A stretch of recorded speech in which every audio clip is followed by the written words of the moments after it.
歡迎嚟臨由保良局歷史博物館主辦嘅同創地圖青年社區導賞員培訓計劃啟動禮。同創地圖嘅活動咧，就希望利用翻咁多位青年你哋嘅創意，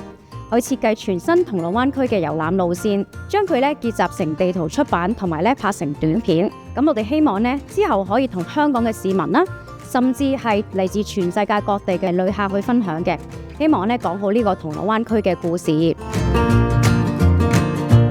衷心感謝保良局博物館對保育歷史建築嘅支持，籌劃同埋舉辦同遊古建系列嘅活動，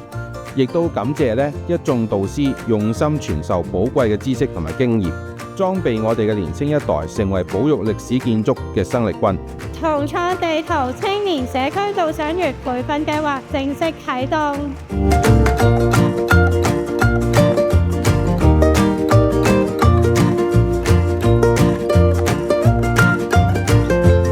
今次呢個計劃咧就係好多年輕人參加嘅，咁我希望咧透過今次呢個互動啦，我可以啟發到佢哋對於呢個區同埋對於保良局嘅歷史咧有更多嘅了解，去創作啲得意嘅